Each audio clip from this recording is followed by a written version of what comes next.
സൂര്യനിൽ നിന്നും വലിയൊരു സൗരക്കാറ്റ് ഭൂമിയിലേക്ക് വന്നാൽ നാം എന്ത് ചെയ്യും? സൗരക്കാറ്റ് ഭൂമിയിലേക്ക് എത്തുന്നതിന് 12 മണിക്കൂർ മുന്നേ തന്നെ അതിനെക്കുറിച്ചുള്ള മുന്നറിയിപ്പ് നമുക്ക് ലഭിക്കും. സൗരക്കാറ്റ് പ്രധാനമായും ദോഷകരമായി ബാധിക്കുന്നത് ഇലക്ട്രോണിക് ഉപകരണങ്ങളെയാണ്.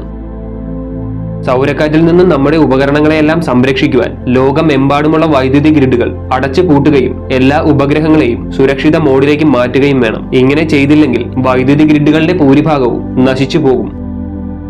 നമ്മുടെ ഫോണുകളും കമ്പ്യൂട്ടറുകളും കാറുകളും നശിച്ചു പോകാൻ സാധ്യതയുണ്ട്. അതിനാൽ ഇത്തരം സംഭവങ്ങൾ ഉണ്ടാകുവാൻ സാധ്യതയുണ്ട് എന്ന് മുന്നറിയിപ്പ് ലഭിക്കുമ്പോൾ തന്നെ നിങ്ങളുടെ ഉപകരണങ്ങൾ അലുമിനിയം ഫോയിൽ പേപ്പറിൽ പൊതിഞ്ഞു സൂക്ഷിക്കുക. 1800കളുടെ അവസാനം മുതൽ ഇത്തരം സ്പേസ് ഇവന്റുകളൊന്നും ഉണ്ടായിട്ടില്ല. എന്നാൽ 2012 വെറും 9 ദിവസങ്ങളുടെ വ്യത്യാസത്തിൽ ഒരു സൗരക്കാറ്റിൽ നിന്നും നമ്മൾ തലനാരിഴക്കാണ് രക്ഷപ്പെട്ടത്.